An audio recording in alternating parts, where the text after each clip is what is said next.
So, very good morning to all of you. Today is 5/5/2020 and we will describe about the vein pump in this lecture. Okay, in my previous class we have already discussed about the screw pump, gyrotor pump, internal gear pump and all that. In this class we will discuss about the vein pump. Here three diagrams are already given. First diagram is related to the fixed displacement unbalanced type vein pump. Second one is fixed displacement balanced type vein pump, and this is the one electrical cam ring. So now we will discuss what is the meaning of vein pump. Before we starting the vein pump description or vein pump working principle, हम लोगों को देखना है कि actually when pump का basic working operation क्या है, क्योंकि हम लोग अगर बेसिक वर्किंग ऑपरेशन अगर हम लोग गेन कर लेते हैं, हम लोग अगर समझ जाते हैं, तो हम लोग को कोई भी टाइप का वेन पंप आए तो हम लोग उसको उसका वर्किंग प्रिंसिपल हम लोग लिख सकते हैं, उसका वर्किंग प्रिंसिपल हम लोग समझ सकते हैं. ओके, सो मैं थोड़ा सा एक चीज डिफाइन करूंगा. यहाँ पे मैं यहाँ पे कौन सा क्या पंप है मैं यहाँ पे अभी डिवाइन नहीं कर रहा हूं, मैं बस ये दिखा रहा हूं कि मैं मान लो यहाँ पे जो एक नंबर है ना, ये जो एक लिखा हुआ है, ये एक नंबर वेन को लेकर मैं काम कर रहा हूं. मैं इसको थोड़ा सा बड़ा करके दिखा रहा हूं. ओके, ये मेरा रोटर है, राइट, ये मेरा रोटर है और ये मेरा वेन है. ठीक, थोड़ा सा अभी ध्यान देना. यहां पे जब ये रोटर रोटेट करेगा, देखो रोटर का जो मेन शैफ्ट है, ये मेरा मेन शैफ्ट है, जो सर्कल है, स्मॉल सर्कल है, जो मेरा 5 नंबर लिखा हुआ है, यहाँ पे 5 नंबर मतलब शैफ्ट लिखा हुआ है. तो ये जो शैफ्ट रोटेट करेगा, तुम लोग ध्यान देना कि ये शैफ्ट का जो सेंटर और ये जो सर्कल का जो सेंटर, ये दोनों सेंटर सेम नहीं है. ठीक, इसका मतलब है वेन पंप में जो शैफ्ट का सेंटर और वो जो ऑयल चेंबर जो अंदर पंपिंग चेंबर, वो चेंबर का जो सेंटर, जो कैम का जो सेंटर है, वो पंप बॉडी रिंग का जो सेंटर है, वो सेंटर मेरा सेम पोजीशन में नहीं है. तब अब मेरा सवाल आता है कि जब ये शैफ्ट रोटेट करेगा, ड्यू टू द रोटेशन, मानते हैं शैफ्ट मेरा इस डायरेक्शन में रोटेशन कर रहा है, क्लॉकवाइज डायरेक्शन में रोटेशन कर रहा है. This is my clockwise direction rotation. तो shaft अगर clockwise direction में rotate करेगा, तो in a certain time अगर मेरा ये वाला मेरा स्क्रू, ये वाला जो मेरा वेन है, ये वेन मेरा आउटर पार्ट को मेरा टच कर रहा है, राइट. बट ये जब shaft rotate करके ये छोटा वाला जो वेन है, ये वेन जब ऊपर की तरफ जाएगा, तो मेरा वो छोटा वाला वेन तो अल्टीमेटली इस बॉडी को टच नहीं करना चाहिए. ड्राइंग को थोड़ा ध्यान देना. जब मान लो ये शैफ्ट मेरा क्लॉकवाइज डायरेक्शन में रोटेशन कर रहा है, ये शैफ्ट है, छोटा वाला जो सर्कल है, यहाँ पे ये शैफ्ट है, और यहाँ पे ये एक वेन है, यहाँ पे वेन है, 1 2 3 4 5, ये 5 मैंने वेन शो किया हो. तो पहला वाला जो वेन है, ये वेन अगर outer body part, pump body ring को अगर टच कर रहा है, तो ये शैफ्ट का ये वाला टीथ, ये वाला जो वेन, ये जब रोटेट करके इसी पोजीशन में जाएगा, तो due to the small size, according to the diagram, due to the small size, ये वाला वेन इस पंप बॉडी रिंग को टच नहीं करना चाहिए, क्योंकि इन लोगों का दोनों का सेंटर सेम नहीं है. दोनों का सेंटर सेम नहीं है तो टच नहीं करना चाहिए. तो फिर कैसे कंप्रेस कर रहा है, वो अल्टीमेटली सवाल है इस टाइप का पंप में. तो इसीलिए मुझे वेन का जो वर्किंग प्रिंसिपल, वो हम लोग को बहुत अच्छे से ध्यान देना चाहिए. हम लोग दो चीज को लेके पढ़ेंगे. First one is centrifugal force. Centrifugal force and second one is spring force. Spring force. Okay, ये दोनों फोर्स को लेकर अभी हम लोग थोड़ा सा स्टडी करेंगे, क्योंकि ये वेन पंप एक दिन में खत्म होने वाला चैप्टर नहीं है. ये वेन पंप को हम लोग को मोटा लगभग 3 दिन, पहला 2 दिन या 3 दिन हम पहले हर एक टाइप का वेन पंप रिलेटेड सारा पॉइंट्स, वेन पंप रिलेटेड सारा ऑब्स्टैकल्स, एडवांटेज, डिसएडवांटेज पढ़ेंगे. And at the last day we will study according to the presentation and the animation slide. Okay, so before we that we have to understand what is the meaning of vein pump.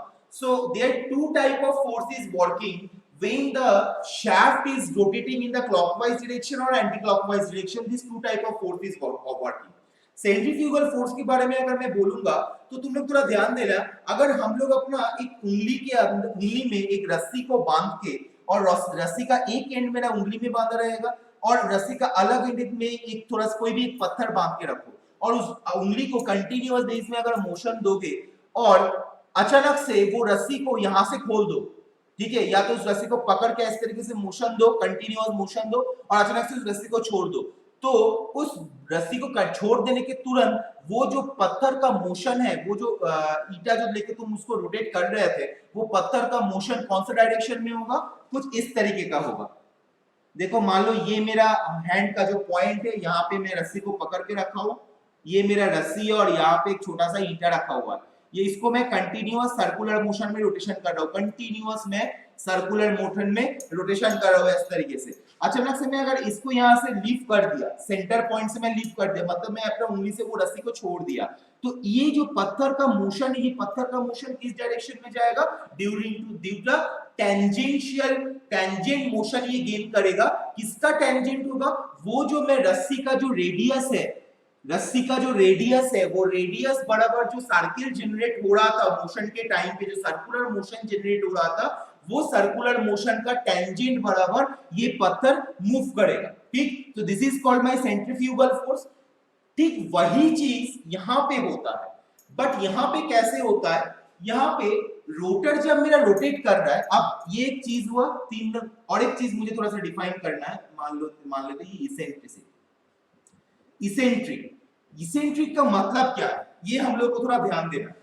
Centrifugal force मतलब समझ में आया कि मैं अगर एक रस्सी को अगर एक अपना उंगली के अंदर बांध के या उंगली में पकड़ के अगर रस्सी को एक पत्थर को अगर रस्सी के साथ द्वारा बांध के अगर मैं इस तरीके से रोटेट करता हूं, कंटीन्यूअस मोशन में रोटेट करता हूं और अगर छोड़ देता हूं, तो पत्थर का जो मोशन होता है वो जो रस्सी का जो रेडियस बराबर जो सर्कल जनरेट हुआ था, सर्कुलर मोशन जनरेट हुआ था, वो सर्कुलर मोशन का टेंजेंट बराबर वो पत्थर मूव कर जाएगा जब मैं उसको छोड़ दूंगा। So this type of force is called actually centrifugal force. Okay. Now what is the meaning of eccentric? Eccentric मतलब है, मान लेते ये मेरा एक सर्कल है, ये मेरा एक सर्कल है, और कंसेंट्रिक मतलब इस सर्कल का सेंटर अगर ये है, तो कंसेंट्रिक मतलब और एक जो सर्कल इसके अंदर है, जो इनर सर्कल है, वो इनर सर्कल का भी सेंटर और आउटर सर्कल का भी सेंटर दोनों सेम पॉइंट पे, सेम लाइन में, लाइन ऑफ एक्शन में कोइंसाइड करेगा। क्लियर? एग्जांपल दिखाता हूं, मान लो यहां पे ये देखो, यहां पे मेरा एक ये मेरा सिंगल रोप्स एंड पुली का मैं एक मॉडल यहां पे तुम लोगों को शो कर रहा हूं। यहां पे ये मेरा एक पुली है, ठीक है, तो ये पुली का आउटर सर्कल ये वाला है, this is my outer circle, ये मेरा आउटर सर्कल है, और ये जो मेरा है ये इनर सर्कल है, यहाँ पे ये मेरा जो है ये मेरा इनर सर्कल है। देखो दोनों एक ही शाफ्ट के द्वारा कनेक्टेड है, दोनों सर्कल का जो सेंटर है वो सेम सेंटर है, means it's a concentric. Okay, so this is called concentric centre. Now what is the meaning of eccentric? ये मेरा आउटर सर्कल है, ये इसका सेंटर है, और ये मेरा इनर सर्कल है, राइट? ये मेरा आउटर सर्कल है, इसका सेंटर है ये, और ये मेरा इनर सर्कल है जिसका सेंटर है, मैं थोड़ा बड़ा करके दिखाता हूं, ये मेरा आउटर सर्कल है, इसका सेंटर है, मान लेते मेरा ये मेरा सेंटर है, इसका सर्कल का सेंटर, और ये मेरा इनर सर्कल है,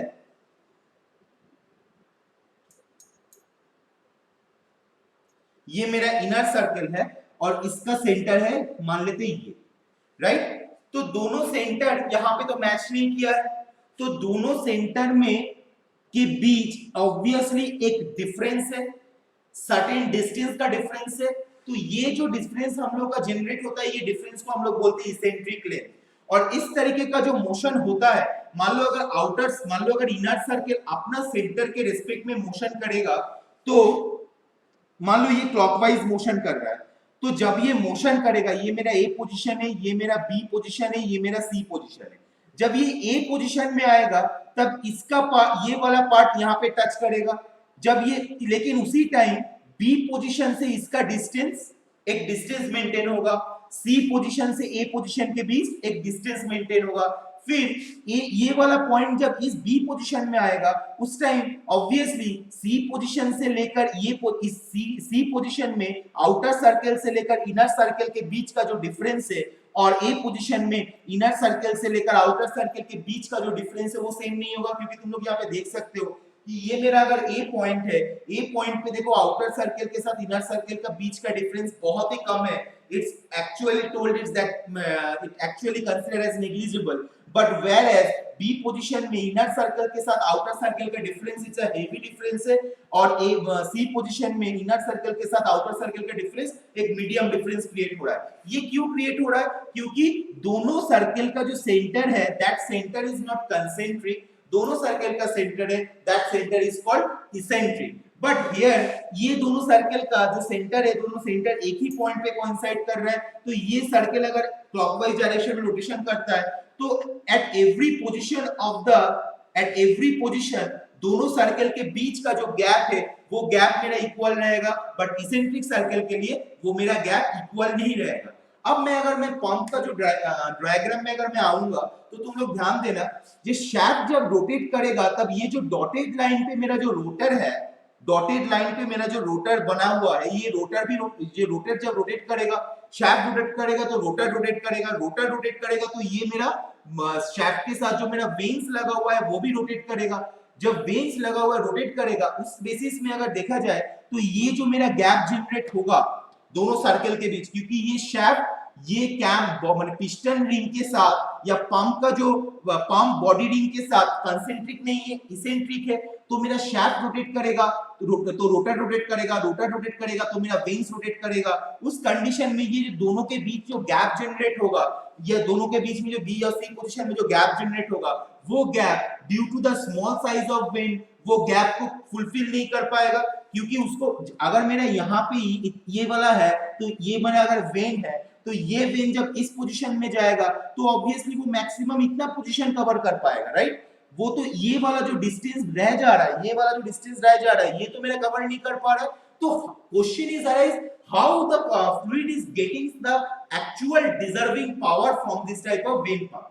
now I am coming to the second point, this is means the spring force. What is the meaning of spring force? What is the working principle of spring force? अब मैंने क्या दिखाया था, centrifugal force. जब अगर हम लोग इसको लिफ्ट करेंगे तो ये अपना मोस्ट सेंट्रीफ्यूगल फोर्स की वजह से ये अपना टेंजेंट बराबर मूव करेगा।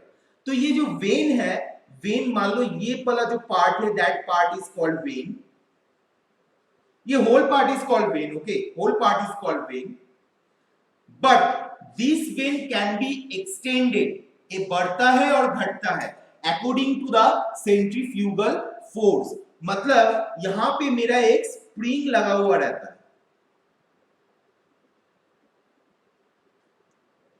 यहां पे इस वेन के अंदर एक स्प्रिंग लगा हुआ रहता है। ये क्या करता है, अब मैं थोड़ा फिर से मैं दिखाता हूं। मान लो जब ये शैफ्ट रोटेट करना शुरू करेगा तब मेरा रोटर रोटेट करना शुरू कर रहा है। जब मेरा रोटर रोटेट करना शुरू करेगा तब मान लो ये मेरा पोजीशन ए पोजीशन है, ये मेरा बी पोजीशन है, ये मेरा सी पोजीशन है। तो जब शैफ्ट ए पोजीशन में जाएगा, जब मेरा ये वाला वेन, एक नंबर वेन जब मेरा ए पोजीशन में जा रहा है तो ये पूरा कवर कर पा रहा है, क्योंकि ये जो स्प्रिंग है, ये ऊपर वाला जो ब्लैक कलर में जो पोर्शन है, जो मेरा एक्चुअल वेन है, जो मेरा हेवी है, ये मेरा पूरा वेन का स्ट्रक्चर है। ये वेन का स्ट्रक्चर में ये वाला जो पार्ट है, ये वाला जो डॉटेड जो मैं डार्क करके दिया हूं, ये वाला जो पार्ट है, ये पार्ट मेरा हेवी पार्ट है। ये एक्चुअली फ्लूइड को वेलोसिटी जनरेट करता है, फ्लूइड के अंदर ये फ्लूइड को कंप्रेस करता है, राइट।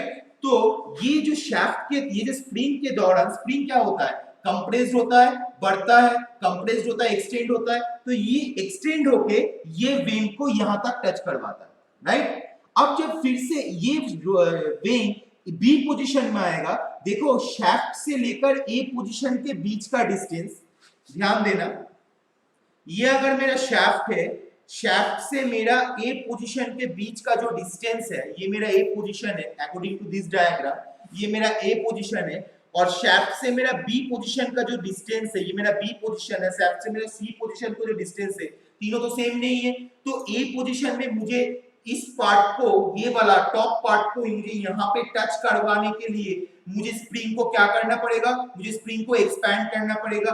बी पोजीशन में जब आएगा तब obviously this distance is less than this distance, तो ऑब्वियसली मुझे स्प्रिंग को फुल एक्सपैंड नहीं करना पड़ेगा, मुझे स्प्रिंग को मीडियमली एक्सपैंड करना पड़ेगा। अगर ये मीडियम एक्सपेंड करे, ये मेरा फुल एक्सपेंशन है, अगर ये मीडियम एक्सपेंड करेगा, मान लो ये मेरा इतना तक एक्सपेंड किया, इतना लेंथ तक एक्सपेंड किया, तो इतना लेंथ तक अगर एक्सपेंड करेगा तो ये वाला पार्ट, जो नीचे वाला पार्ट, ऑब्वियसली यहां से शुरुआत होगा। मैं समझा पाया? देखो ध्यान देना, ये जो स्प्रिंग का जो फुल लेंथ है that is my full expansion, full expansion. Okay, जब वो बी पोजीशन में आ रहा है तब ये स्प्रिंग इतना डिस्टेंस एक्सपैंड कर रहा है जो मेरा फुल एक्सपेंशन से थोड़ा कम है। तो जब ये इतना एक्स्ट्रा डिस्टेंस तक एक्सपैंड कर रहा है तब ये जो मेरा heavy part of the when है वो, उसका नीचे वाला पार्ट कहां से शुरू होगा? यहां से शुरू होगा, राइट? ये वाला लाइन से शुरू होगा, जहां पे ए पोजीशन में यहां से शुरू हो रहा था due to the full expansion of the spring, वहां पे बी पोजीशन के लिए ये नीचे वाला पार्ट यहां से शुरू होगा और ऊपर वाला पार्ट थोड़ा सा घट जाएगा। सी पोजीशन के लिए और थोड़ा सा नीचे से शुरू होगा और ऊपर वाला पार्ट थोड़ा घट जाएगा। इस तरीके से स्प्रिंग जितना एक्सपेंड करेगा उस हिसाब से वेन भी उतना डिस्टेंस कवर करेगा। ठीक उसी बेसिस में अगर शैफ्ट स्प्रिंग मेरा फुल एक्सपेंशन यहाँ पे होगा तो यहाँ पे उससे कम एक्सपेंशन होगा, यहाँ पे एकदम कम एक्सपेंशन होगा। तो ये मेरा स्प्रिंग फोर्स है। ये कैसे होता है? Due to the centrifugal force. अगर मैं कंटिन्यूअस इसको मैं अगर रोटेट करूंगा तो मेरा जो वेन्स के अंदर जो स्प्रिंग अटैच्ड हुआ है वो स्प्रिंग में मेरा सेंट्रीफ्यूगल फोर्स जनरेट होता है और जिसकी वजह से वो स्प्रिंग क्या होता है, अकॉर्डिंग टू द डिस्टेंस वो स्प्रिंग बढ़ता है, मैक्सिमम एक्सपेंशन होता है, मीडियम एक्सपेंशन होता है, कम एक्सपेंशन होता है। And for this type of criteria these veins can be slide from up to down, this is down up to down। ये स्प्रिंग का एक्सपेंशन के वजह से ये जो वेन है ये वेन अप साइड जाता है एंड डाउन होता है, मतलब स्लाइड करता है, इस डायरेक्शन में स्लाइड करता है। स्प्रिंग जितना बढ़ेगा उस हिसाब से वेन भी उस तरीके से अप होता है या तो वो डाउन होता है। So this three type of thing, first one is centrifugal force, second one is spring force and third one is eccentric. ये तीन चीज हम लोग को वेन पंप को समझने के लिए बहुत जरूरी है। अब आई थिंक तुम लोगों को समझ में आ जाएगा, आ गया होगा कि किस तरीके से ये वेन पंप काम करता है। तो मैं आता हूं वेन पंप में। एक बेसिक पहले मैं बोल देता हूं कि कैसे काम करता है। मान लेते हैं ये मेरा यहाँ पे इनलेट हो रहा है, राइट? यहां से मेरा आउटलेट हो रहा है और मेरा जो रोटर लगा हुआ है शाफ्ट के साथ, ये मेरा जो छोटा वो स्मॉल वाला स्मॉल सर्कल है, ये स्मॉल सर्कल मेरा शाफ्ट है। और ये जो मेरा डॉटेड लाइन है, देखो ध्यान से, थोड़ा सा अगर ध्यान दोगे यहाँ पे बीच में एक डॉटेड लाइन दिया हुआ है, देखो डॉटेड लाइन दिया हुआ है, ये डॉटेड लाइन मेरा रोटर है। तो मेरा शाफ्ट रोटेट करेगा तो मेरा रोटर रोटेट करेगा, जहां पे रोटर का सेंटर मींस शाफ्ट का जो सेंटर है वो मेरा पिस्टन पंप बॉडी रिंग के साथ वो मेरा से कॉन्सेंट्रिक नहीं इसेंट्रिक है, जिसकी वजह से जब ये रोटर रोटेट करेगा तो रोटर अपना सेंटर के बेसिस में रोटेट करेगा, तो वो जो मोशन होगा वो कुछ इस तरीके का मोशन होगा, राइट? कुछ इस तरीके का मोशन होगा because the center of the rotor and the center of the pump body ring is eccentric। so ये जब ये motion होगा उस time according to the difference the centrifugal force is generated and ये difference के वजह से ये spring कभी maximum expansion होगा, कभी medium expansion होगा, कभी minimum expansion होगा। and maximum medium and minimum expansion के वजह से जो भी fluid मेरा inlet port से अंदर एंट्री करेगा वो फ्लूइड कंटिन्यूअस वेन का प्रेशर के वजह से दोनों ये जो वेन पंप का दोनों वेन के बीच ट्रैप्ड होगा, दोनों वेन के बीच ट्रैप्ड होगा। ट्रैप्ड होने की वजह से ये तो कंटिन्यूअस रोटेट करेगा, तो वेन क्या करेगा, यहाँ पे इनलेट से फ्लूइड को लेके जाते हुए उसके अंदर वेलोसिटी जनरेट करेगा, क्योंकि एरिया कम होगा तो वेलोसिटी ज्यादा होगा, कंप्रेस्ड करेगा, सर्टेन अमाउंट ऑफ कंप्रेशन होगा, उसके बाद वो फ्लूइड को डिलीवरी पाइप से निकाल देगा। So this is the basic working principle of the when pump where three type of thing are used। first one is centrifugal force, second one is spring force and third one is eccentric force। Eccentric यहाँ पे तुम लोगों को समझ में आएगा what is the meaning of eccentric. जब दोनों सर्कल का सेंटर एक सेंटर से नहीं होता है, दोनों सर्कल का सेंटर अलग सेंटर होता है बट दोनों अटैच्ड रहता है, ये वो चीज है।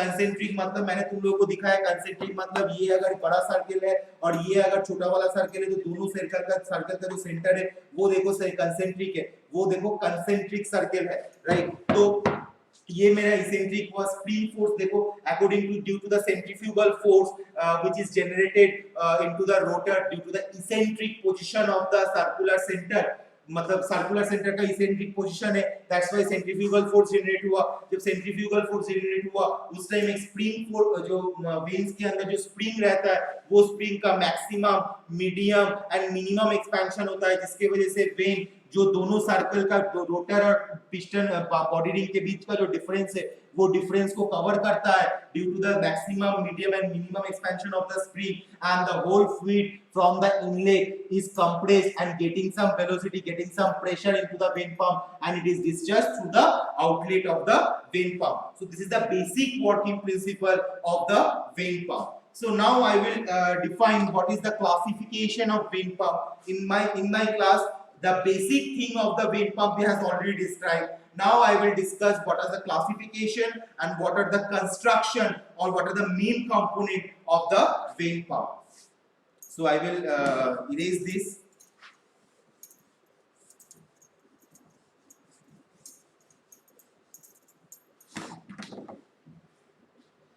First of all, classification of vane pump.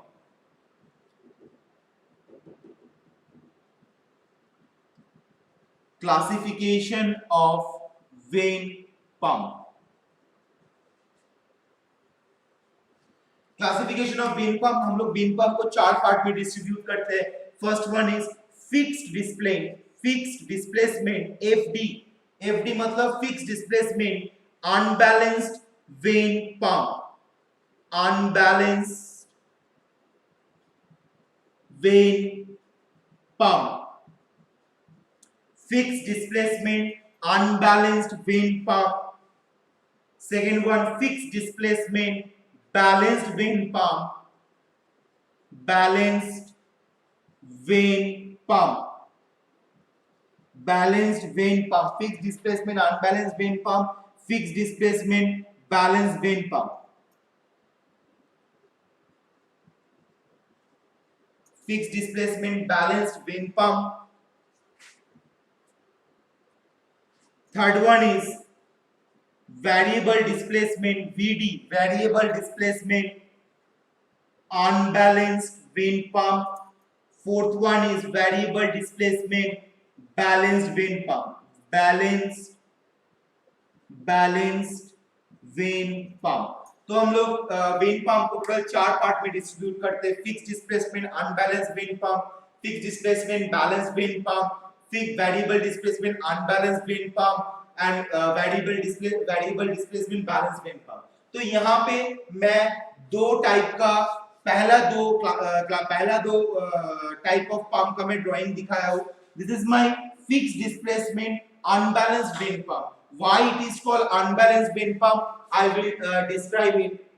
Fixed displacement balanced vane pump मतलब जो मेरा इनलेट पोर्ट से जितना अमाउंट ऑफ जो भी मेरा अंदर में रोटर के साथ जो बॉडी पिस्टन रिंग का मतलब पंप बॉडी रिंग का रोटर ये है डॉटेड लाइन में, और पंप बॉडी रिंग का जो सर्किल है वो मेरा क्या होगा, अनबैलेंस्ड होगा. मतलब देखो रोटर के साथ ये जो पंप बॉडी रिंग पिस्टन है, पंप बॉडी का जो रिंग है, जो मेरा ये वाला जो सर्किल और डॉटेड सर्किल के बीच जो गैप है वो गैप मेरा इक्वल नहीं है. That's why it is called unbalanced. मतलब जब ये मेरा इनर रिंग होगा और ये मेरा रोटर होगा, मतलब रोटर का अगर सेंटर ये है और ये वाला रिंग का अगर सेंटर ये है, तो दोनों सेंटर के बीच जब डिफरेंस रहेगा दैट डिफरेंस इज कॉल्ड, जब डिफरेंस रहेगा that difference is called eccentricity difference, right, eccentric circle.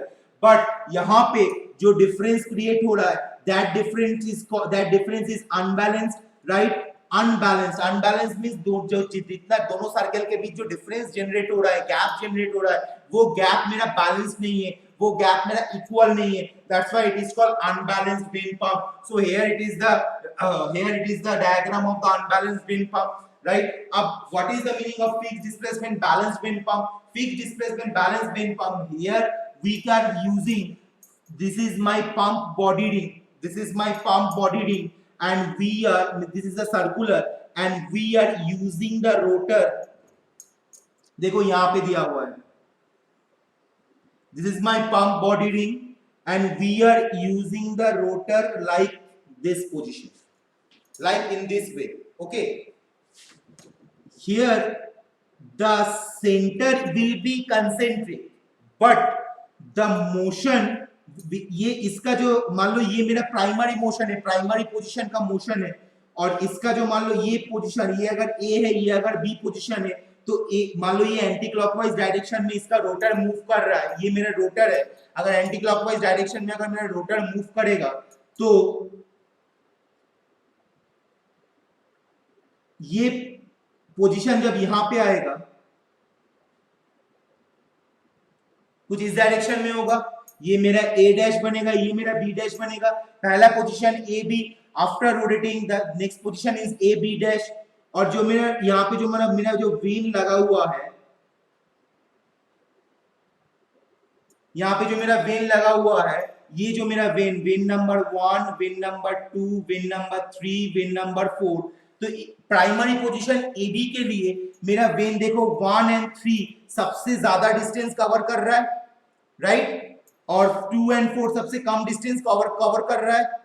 इसके लिए ये अब जब ए डैश एंड बी डैश होगा, 1 एंड 3 सबसे ज्यादा डिस्टेंस कवर करेगा, बाय 2 एंड 4 सबसे कम डिस्टेंस कवर करेगा, लेकिन यहाँ का जो फ्लूइड है, ये वाला फ्लूइड उस टाइम तो कंप्रेस नहीं होगा, इसीलिए this is my unbalanced vane pump where 2 inlet and 2 outlet is there, 1 and 2 is inlet, here 1 and 2 is inlet, 3 and 4 is outlet, 1 and 2 यहां से इनलेट होगा, इधर से इनलेट होगा, इनलेट होने के बाद ये इधर से भी जाएगा, वो इधर से भी जाएगा, पंप का चेंबर के अंदर घुसेगा, रोटर मान लो यहाँ पे जब रोटर रोटेट करेगा उस टाइम यहाँ के थ्रू से इस डायरेक्शन में जो फ्लूइड इसके अंदर एंट्री कर रहा है, ट्रैप हो रहा है, इधर जाएगा, यहाँ पे कंप्रेस्ड होगा, वेलोसिटी गेन करेगा, यहाँ से डिलीवरी हो जाएगा, 4 नंबर से डिलीवरी होगा, फिर मान लो जितना डिलीवरी नहीं हुआ वो यहाँ तक आएगा, फिर 2 से मेरा यहाँ पे एंट्री करेगा, फिर ये रोटर रोटेट करने की वजह से यहाँ पे कंप्रेस्ड होकर यहाँ पे वेलोसिटी गेन कर यहाँ से डिस्चार्ज हो जाएगा, जितना लिक्विड बचा हुआ रहेगा वो फिर due to the rotation of the vane वो कंटिन्यूअसली इस डायरेक्शन में मोशन करेगा, और इनलेट से और आउटलेट से वो दोनों आउटलेट से वो डिलीवरी हो जाएगा, दोनों इनलेट से कंटिन्यूअसली इसमें फ्लूइड पंप चेंबर के अंदर घुसेगा। So this is the two type of, first one fixed displacement unbalanced vane pump and this one fixed displacement balanced vane pump। unbalanced vane pump मतलब दोनों rotor और pump body ring के बीच जो gap होगा वो gap equal नहीं होगा, और बैलेंस वेन पंप मतलब दो रोटर और पंप बॉडी रिंग के बीच जो गैप होगा वो गैप मेरा इक्वल रहेगा। That's why it is fixed displacement unbalanced vane pump and balanced when pump. We will also discuss later variable displacement unbalanced vane pump and variable displacement balanced vane pump। fixed displacement, what is the meaning of fixed displacement? Because here जो मेरा displacement हो रहा है वो मेरा fixed है, जो भी मेरा डिस्प्लेसमेंट जो वेन का जो डिस्प्लेसमेंट हो रहा है सर्टेन पोजीशन के रिस्पेक्ट में वो फिक्स्ड है। ए पोजीशन में हर एक ए पोजीशन में ये वाला जो वेन का जो डिस्प्लेसमेंट है ये मेरा इतना है, तो ये मेरा फिक्स्ड है, कोई भी वेन जब ए पोजीशन के टाइम जाएगा वो इतना ही डिस्प्लेसमेंट करेगा, that's why it is fixed displacement. Here also it is like that, A position में जो डिस्प्लेसमेंट हो रहा है ये फिक्स्ड है, कोई भी वेन जब ये पोजीशन में आएगा ये ऑब्वियसली उतना ही मेरा डिस्प्लेसमेंट कवर करेगा, that's why it is called fixed displacement. Fixed displacement unbalance दोनों के बीच गैप है, दोनों सर्कल के बीच गैप इक्वल नहीं है, बैलेंस मतलब दोनों सर्कल के बीच जो गैप होगा वो मेरा इक्वल रहेगा, that's why fixed displacement unbalanced vane pump and fixed displacement balanced when pump. Now I will discuss what is the component of the screw pump.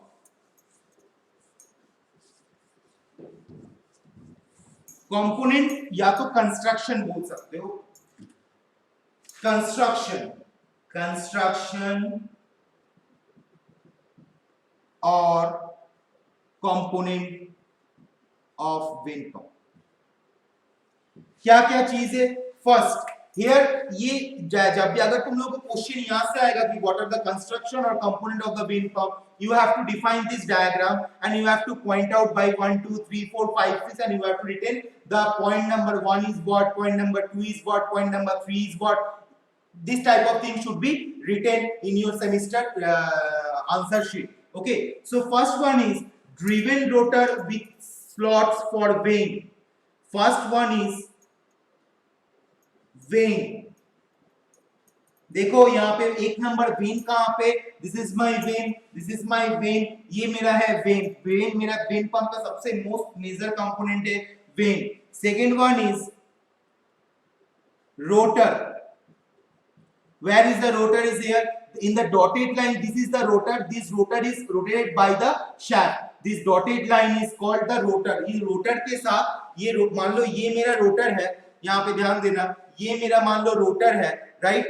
ये rotor के साथ ये shaft, मान लो ये मेरा shaft है, राइट? ये अगर shaft मेरा rotate करेगा तो ये मेरा rotor भी rotate करेगा। ये rotor के साथ वेन्स कुछ इस तरीके से लगा हुआ है, यहाँ पे लगा हुआ है, यहाँ पे लगा हुआ है, यहाँ पे लगा हुआ है, यहाँ पे लगा हुआ है। तो ये जब शाफ्ट रोटेट करेगा, रोटर रोटेट करेगा, रोटर के साथ ये मेरा वेन भी रोटेट करेगा, ठीक है? So my second one is rotor, third one is my inlet port, third one is inlet port. This is the construction. I am written first one the construction. What are the main components? Vane, rotor, inlet port. Fourth one is outlet port. Outlet port. Fifth one is shaft. बिना shaft का तो घूमेगा नहीं, shaft को motor के साथ हम लोग अटैच करेंगे, उसके बाद घूमेगा। Sixth one is pump body ring. Sixth one is pump body ring. Pump body ring, right? Seventh one is ये जो आप थोड़ा ध्यान दे रहे हैं, ये जो inlet port and outlet port होता है, ये दोनों का शेप होता है किडनी टाइप। Kidney type